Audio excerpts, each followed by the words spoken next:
नमस्कार साथियों, स्वागत है आपका इस नए वीडियो में। दोस्तों आज की जो हमारी वीडियो है वो है साइंस प्रैक्टिस सेट पर आधारित है, जिसमें मैं आपसे कुल 10 प्रश्न पूछने वाला हूं जो कि आपकी आने वाली प्रतियोगी परीक्षाओं के लिए बहुत ही ज्यादा महत्वपूर्ण है। दोस्तों आपको इनके प्रश्न के जवाब कमेंट में बताने हैं। तो चलिए दोस्तों हम देखते हैं कि आप 10 में से कितने प्रश्नों को सही कर सकते हैं। दोस्तों आपका पहला प्रश्न है, चाबी भरी हुई घड़ी यानी कि चाबी भरी हुई घड़ी में कौन सी ऊर्जा होती है, ये आपको बताना। दोस्तों विकल्प आपके सामने दिए गए हैं, इन विकल्प में से आपको सही विकल्प का चयन करना है। तो मेरे प्यारे साथियों, अगर आप जा रहे हैं ऑप्शन बी की तरफ तो आप बिल्कुल सही हैं। चलिए दोस्तों हम आपके अगले प्रश्न पढ़ते हैं और ये रहा आपका अगला प्रश्न। प्रश्न नंबर 2 है, निम्न में से किसमें गतिज ऊर्जा नहीं है। तो दोस्तों आपको बताना है कि इन चारों विकल्प में से किसमें गतिज ऊर्जा नहीं है। ठीक है दोस्तों, विकल्प आपके सामने है, सही विकल्प का आपको चयन करना है। तो मेरे प्यारे साथियों, अगर आप जा रहे हैं ऑप्शन डी यानी कि खींचा हुआ धनुष पर तो आप बिल्कुल सही हैं। चलिए दोस्तों हम आपके अगले प्रश्न पढ़ते हैं और ये रहा आपका अगला प्रश्न।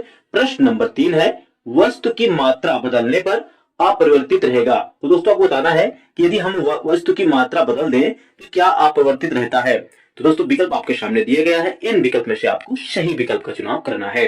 तो मेरे प्यारे साथियों, अगर आप जा रहे हैं ऑप्शन डी यानी कि घनत्व पर तो आप बिल्कुल सही हैं दोस्तों। चलिए दोस्तों हम आपके अगले प्रश्न पढ़ते हैं और ये रहा आपका अगला प्रश्न।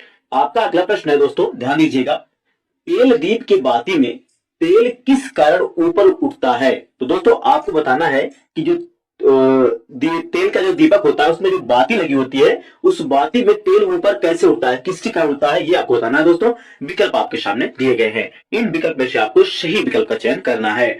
तो मेरे प्यारे साथियों, अगर आप जा रहे हैं ऑप्शन बी की तरफ तो आप बिल्कुल सही हैं। चलिए दोस्तों हम आपके अगले प्रश्न पढ़ते हैं और ये रहा आपका अगला प्रश्न। प्रश्न नंबर 5 है, पृथ्वी की सतह पर किसी का भार यानी कि किसी चीज का या वस्तु का भार 29.4 न्यूटन है तो उसका द्रव्यमान कितना है। तो दोस्तों बताना है उसका द्रव्यमान कितना होगा। ठीक है दोस्तों, विकल्प आपके सामने दिया गया है, आपको इन विकल्प में से सही विकल्प का चुनाव करना है। तो मेरे प्यारे साथियों, अगर आप जा रहे हैं ऑप्शन बी यानी कि 3 किलोग्राम पर तो आप बिल्कुल सही हैं। चलिए दोस्तों हम आपके अगले प्रश्न पढ़ते हैं और ये रहा आपका अगला प्रश्न। प्रश्न नंबर 6 है, इनमें से बल का गुणनफल कौन सा है। तो दोस्तों यानी कि आपको बताना है कि बल का जो सूत्र होता है यानी कि वो कौन सा है, ये आपको बताना है। विकल्प आपके सामने दिए गए हैं, इन विकल्प में से आपको सही विकल्प का चुनाव करना है।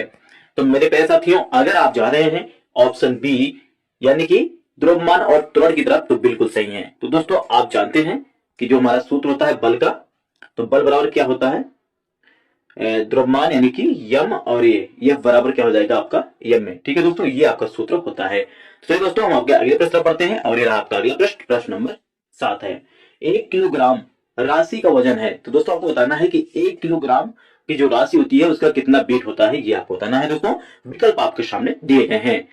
तो मेरे प्यारे साथियों, अगर आप जा रहे हैं ऑप्शन सी यानी कि 9.8 न्यूटन की तरफ तो आप बिल्कुल सही हैं।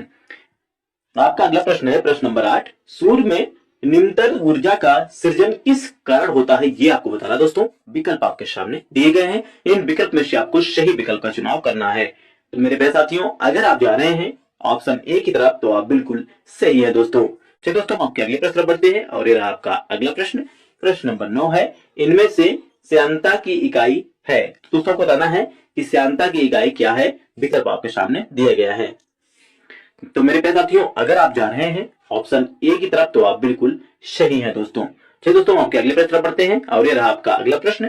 प्रश्न नंबर 10 है, दूध से क्रीम निकालने में कौन सा बल लगता है। दोस्तों ये आपको बताना है, यानी कि जब आप दूध को जो है मतलब दही को जब मथते हैं, मथने का जो कार्य करता है और उसके बाद जो है दूध जो है अपने घी को छोड़ देता है, बाहर निकाल देता है। तो ये बताना है आपको कि दूध से क्रीम निकालने में कौन सा बल लगता है, ये आपको बताना है दोस्तों। विकल्प आपके सामने दिए गए हैं, इन विकल्प में से आपको सही विकल्प चुनाव करना है। तो मेरे प्यारे साथियों, अगर आप जा रहे हैं ऑप्शन ए की तरफ यानी कि अपकेंद्र बल की तरफ जा रहे हैं तो आप बिल्कुल सही है दोस्तों। तो मेरे प्यारे साथियों, आपको यह वीडियो कैसी लगी हमें कमेंट में जरूर बताइएगा। मिलते हैं आपसे अगली वीडियो में, धन्यवाद।